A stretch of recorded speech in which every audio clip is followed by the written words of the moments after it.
Okay, good day mga ka-airsoft. Good day mga ka-bigman. Bigman, rolling tayo in 5, 4, 3.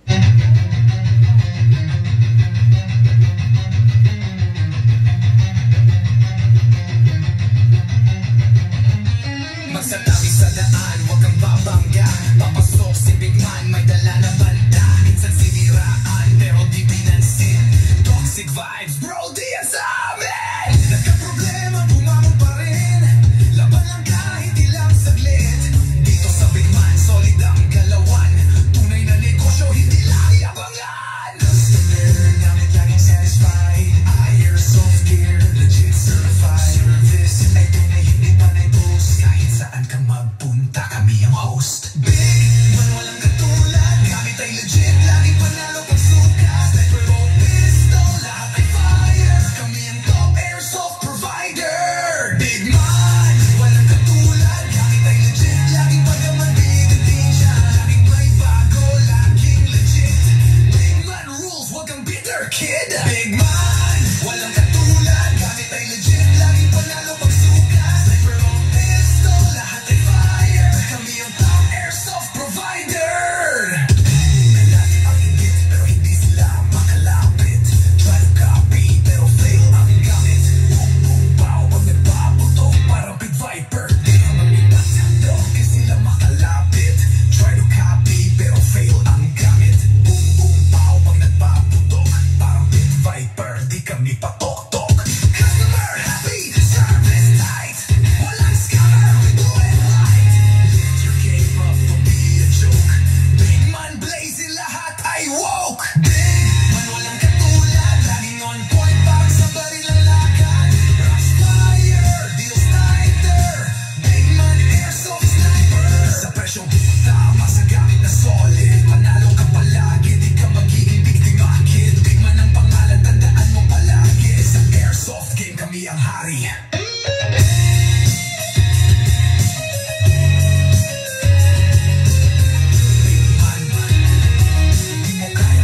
tapatan.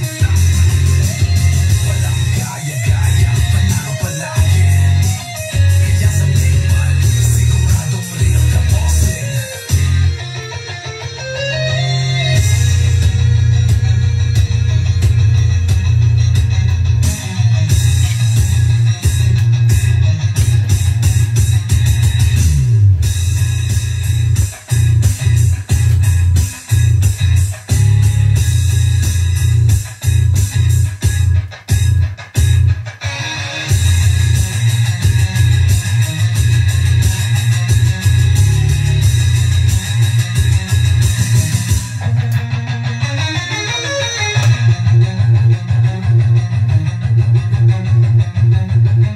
Bigman, mukha yung tapatan.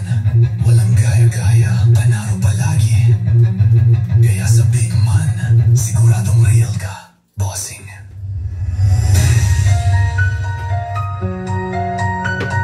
Ayusin niyo yan, ha?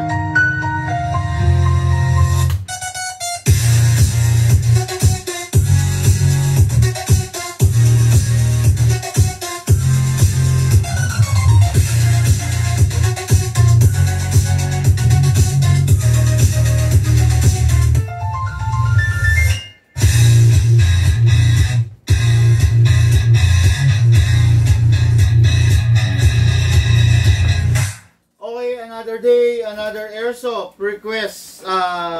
Ni-request ng ating mga airsoft from different province. Okay? Mga airsoft, samahan niyo po ako ngayon. Review and unbox tayo ng mga unit natin na for shipping. Okay, no? Batiin ko lang muna, Sir Ron Jazil Langbig. Paki-paste sa kanya yung live, yung link. Ron Jazil Langbid, okay, of Kapatagan Perelos, Carcar, Cebu City. Hello, bossing! Okay, then next unit natin, unit ng ka-airsoft natin, Joshua Tolarba of Tabuk, Kalinga.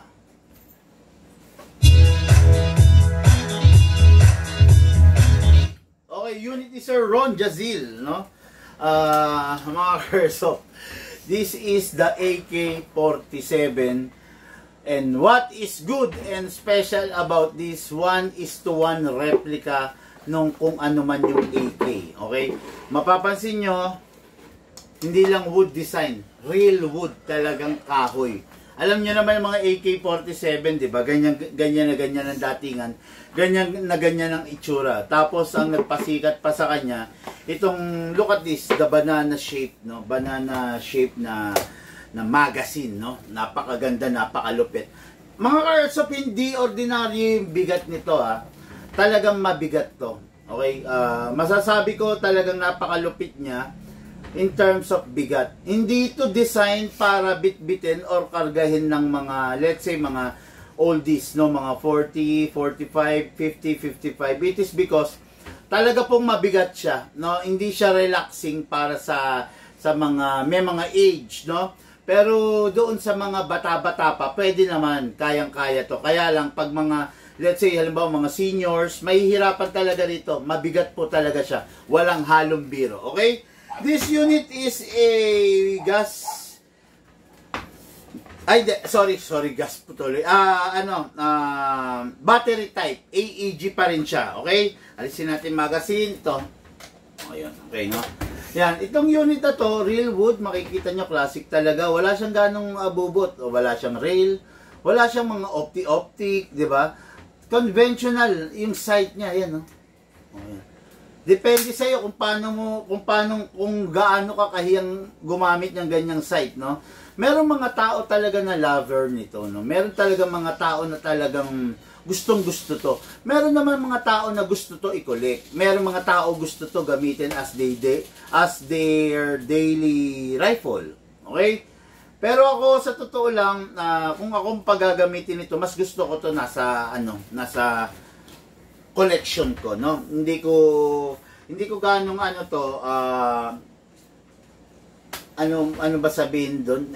Hindi ko siya ganong isasabak. It is because medyo rare na itong mga ganitong unit, no? Napakasarap nito. Let's say, halimbawa, meron kang cabinet, may display rack ka, naka-display to ron, tapos may mga tropa ka, may mga kaibigan ka, dadayo sa'yo, pupunta sa'yo. Makikita yung mga ganitong unit. Ay, nako po, talaga naman. Talagang napakasarap, napakaganda nilang tignan, no? O, itong unit na to, makikita nyo, full metal. Siyempre, except dito sa mga part na to, wood siya, real wood, ha? Hindi siya plastic, hindi siya design lang, real wood talaga siya. Equipped with single fire and rapid fire and safe tong unit na to. Ano pa bang special dito? Wala naman ng gano'ng special, hindi katulad ng mga M4, may mga modern na ano. Ito, talagang conventional yung itsura niya, okay? So, number 1, syempre, di battery siya. Ang battery niya, makikita nyo, ito kakaiba. Mahaba, stick. Yung mga ginagamit natin LiPo battery rito na short type, hindi pwede rito, no? Hindi papasok. Nilalagay yung battery dito sa ibabaw, okay? Battery, just to guide you, ang battery bawal malobat. Bawal siya ma-drain. Ang battery, bawal ding ma-overcharge. Ang battery, bawal mag-init. Okay? Pag i-charge nyo siya, make sure nasa labas siya. Para hindi mag-init. Okay? So, ngayon, to, para ma-load natin yung battery, start na tayo rito. No? Start na tayo. Dito, ina-access itong part na to. Pe-press mo, ayun, then, maalis tong cover. Ayan. Okay, ayan na, ha? Tapos, syempre, hawakan mo nga muna, look, ang bigat, eh. So, this is the battery. Pasok mo lang dito all the way. Dire-diretso lang. Okay. Tapos, ito yung ano niya, yung cord niya, ay, yung plug niya, no? Ayan, ipa-plug mo lang siya dyan. Okay? Yan. Tapos, syempre, bago mo i-close, i-secure mo lahat ng wire, no? Wag mo i-close ng hindi naka-secure yung wire kasi pwedeng masira yung unit mo. Tapos, balik mo na yung cover.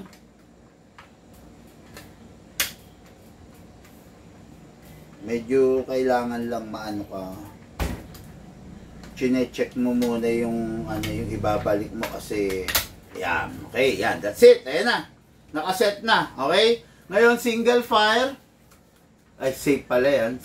Rapid. Yan. Okay, no? Ang una niya, safe. Hindi katulad sa F4, una mong dadatnan yung single fire.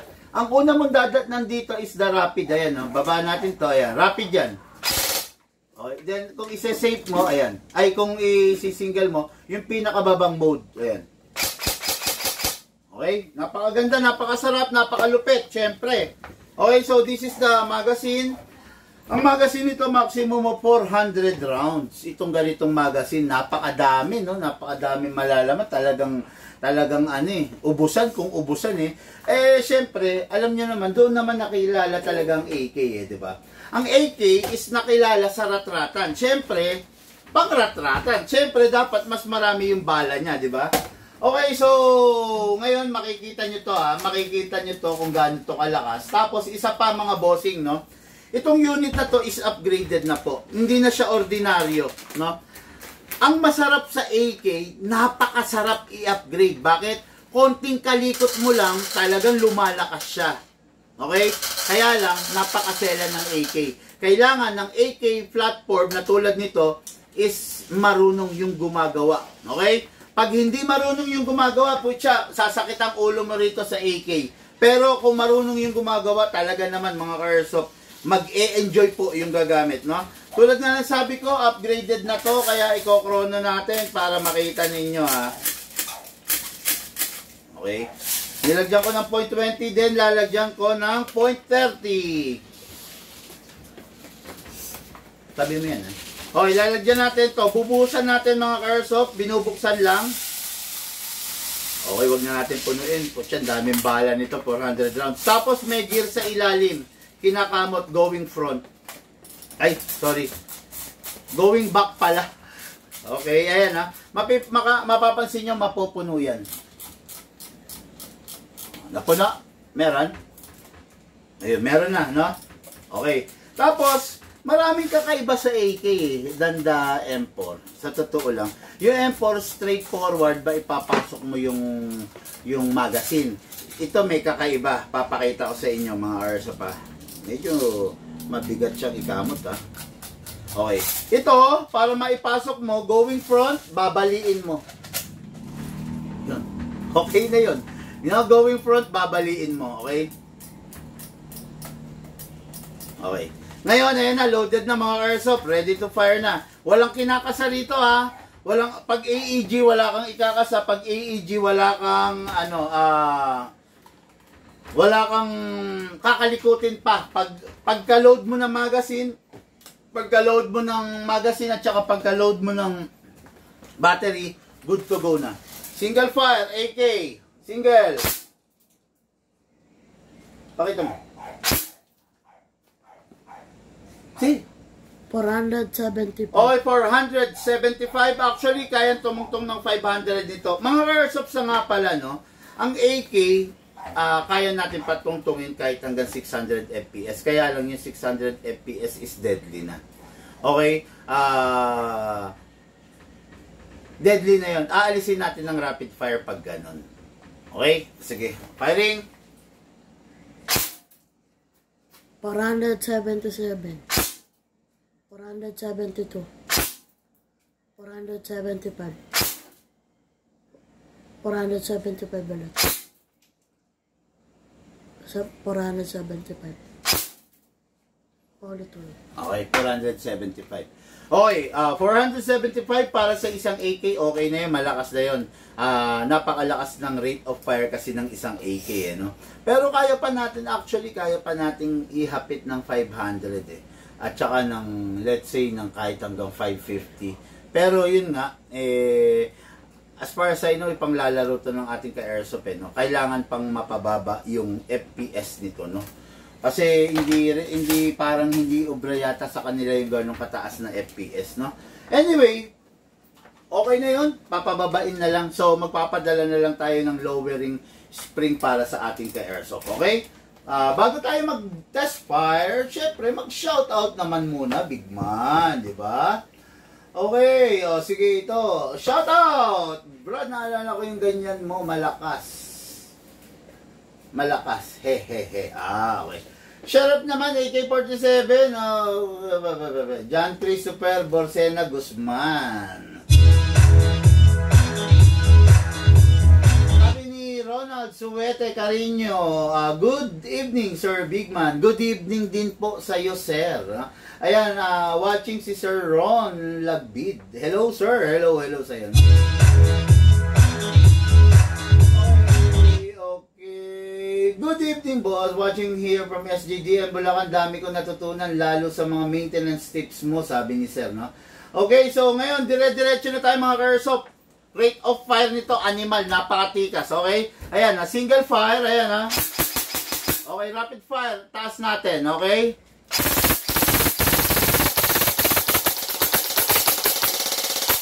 Okay, no? Pang-rapido talaga ang AK, no? Talagang pang-rapido. Talagang pang-siraan to ng ano eh. Siraan ng bait, no? Yan ang AK. Mga airsoft, no? Bihirang-bihira ang gumagamit ng AK. Talagang legend na matatawag yung mga gumagamit ng AK. At saka yung gunsmith na marunong sa pag-upgrade ng AK, no? Sarap to. Di ba? Pangrat-ratan talaga, grabe yung rate of fire, no? Tapos, ayun na, yan, single fire, balik natin. Okay, baba natin. Okay, then safe. Ayan, safe. Hindi na. Okay? Ngayon, lagay natin single fire. Release the magazine. Pagkatapos maglaro, clear the chamber. Okay, then rest the spring. Lagay natin sa rapid. Single fire. Ay, rapid, 1 second. Then single fire. Isa pa. Ayun, then safe. Put it back to safe. I-rest nyo kasi sayang yung upgrade. Kung hindi naka-rest, manghihina, masisira agad siya, no? Tapos, regarding sa mga naghahanap ng extra magazine ito, yes, meron tayong mga ganito, pero siguro, masasabi ko mga bossing, after the gun ban period na lang, ha? Kasi, putyan, daming bala, oh. Kasi, papasok pa lang yung mga item na in-order natin after the gun ban period, no? For now, wala akong maibibigay ng mga extra, pero after the gun ban period, meron na yan, marami na yan, okay? Ngayon, ito yung unit natin ka-airsoft, nilabas ko lang yung bala, ang dami kasi, ang daming masyadong bala, no? Okay, ito yung unit natin ka-airsoft, ready for packing and ready for shipping kay Ron Jazil Langbid. Hello, sir!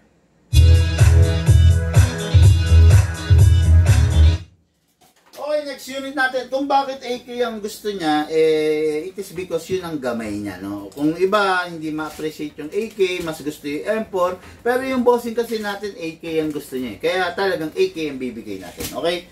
Next unit natin is para sa ka-airsoft natin na makulit, talagang matagal na nanliligaw. Joshua Tolarba of Tabuk, Kalinga.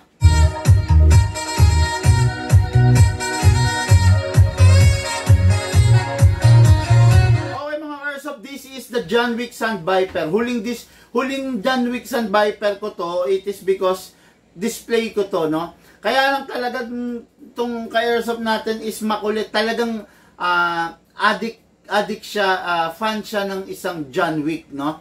So, gagamitin niya as dagdag doon sa collection niya. Actually, big time to. May isa na siyang John Wick, no? Kaya lang yung John Wick niya is nasira niya, no? Nasira niya, may John Wick Sand Viper na siya na ganito. Kaya lang yung kanya, yung version ng kanya, hindi full steel. Hindi full steel CNC ang laman loob. Okay? Meron kasing John Wick na hindi naman talaga full steel. Ayan, pakita natin. Nasaan na isang John Wick kanina? Saan? Ito? Ayan. Ito, pakita ko lang rin sa inyo, ha. This is the John Wick China. Ito, ha, para lang alam niyo. John Wick China. This is the John Wick US by the Jag Precision. Papakita ko sa inyo. Ayan, o. John Wick China. Ayan, o. Tingnan nyo. Okay? Yan ang John Wick China. Ito, same brand, same model, pero hindi to full steel. Ayan, o. Wala. Tignan nyo to. Oh, full steel, 'di ba? Oh, hindi. Hindi rin. Oh, yan ang pagkakaiba, okay? Ngayon, tong unit natin ka airsoft is full steel ang request niya. Yung una niya is nabili niya pero hindi full steel, parang ganito. Okay? Nabili niya pero hindi full steel, pero itong bibili niya sa atin, ayan oh. Pinapakita naman natin full steel CNC yan, okay? Then equip na rin yan with a scope. Napakaganda yung red dot, oh, napakatikas, napaka-suabe. Pag hindi mo gagamitin, baba mo lang, o yan, tabi mo lang. Okay. Diba? Pag kailangan ng scope, oh, ganda. Diba? Ito yung unit. Actually, display ko to. Kaya lang talagang makulit tong tao na to, eh, wala naman tayong magagawa, kundi syempre i-grant yung request ng ating ka-airsoft. Okay? Itong unit na to, ayan, kasa natin, ilak natin, naka-fix outer barrel. Ayan, o. Ayan, o. Hindi siya kumakalog. Okay, pag yung unit, eh, hindi naka-upgrade, ganito itsura. Ayan, o. Kita nyo, kumakalog. Ayan, o. Di ba? Kumakalog kasi hindi naka-upgrade to. Okay? At saka China unit. Pag low budget, low quality unit, don't expect na magandang klase ang mga upgrade, na ba? Okay, ito, upgraded din. Naka fine tuning, naka fix outer barrel, naka trigger job, naka hop up rubber, naka hammer protection pad. Lahat kompleto, lahat nandito. Ang saya-saya, ang sarap gamitin. Okay? Ngayon, kuha tayo ng silicone oil. Kinuha lang, mga ka-airsoft, ha? Kinuha lang silicone oil, ginamit kasi kanina sa labas. Lucas, oil. Ayun, panalo, bossing, sabi ni John Stan. John Stan Berna. Thank you, boss. Sabi ni Nico, di makulangan. Good evening, boss Big Man. Good evening din po. Okay, ako na po bahala magpababa ng FPS. Sige. Dali, kunin ko lang yung silicone oil ko, mga ka-airsoft. Wala rito eh. Asa yung silicone oil? Ba naman yan? Oil, this is the silicone oil. Huwag natin papabayaan yung unit natin sa oil, mga ka-airsoft. Press the valve, then spray. Okay, yan ha. Yan. Okay, after that, dito sa ilalim, sa inlet valve. Since ito na yung paano ba sabihin to? Ito na yung huling John Wick Sun Viper ko. Itong unit na to, mga ka-airsoft, is hindi pa siya high FPS upgraded, no? Pero mas mataas na yung FPS niya than sa ordinary kasi naka fine tuning and trigger job na rin siya. Okay, papakita ko sa inyo yung FPS, no? Okay, so lagay muna tayo ng bala, syempre. Tahan natin ito pababa, put your right thumb here, then dito ilagay yung bala. Okay, pump lang natin. Okay, ngayon, lagay natin 0.20. Kunin natin to, kasa, ilock manually, sprayan sa slide stopper, sprayan din sa nozzle, okay? Itong unit na to, mga ka-airsoft, hindi capable ng 14 kg NCO2, pero sa 12 kg, pwede po siya, okay? Lagyan po natin siya, mga ka-airsoft, 12 kg, upside down, then press down. 1, 2. 2 seconds lang, mga ka-airsoft, kasi naka-upgrade na po ito, no? Naka-upgrade na ng fine tuning and trigger job, matipid na siya sa gas. Chrono tayo, mga ka-airsoft. Single fire, first fire. 428. 428 FPS, malakas pa sa isang rifle. Okay? Hindi pa naka-high FPS yan, ha? 428 pa lang yan, no? Hindi pa converted ng high FPS yan. Pag high FPS yan, mas mataas. 427. 425. 422. Kita nyo? Yan ang FPS ng isang unit na galing sa Bigman. Mataas, malakas, masarap gamitin, no? Firing po tayo, the John Wick Sun Viper. Firing, last stock na po ito.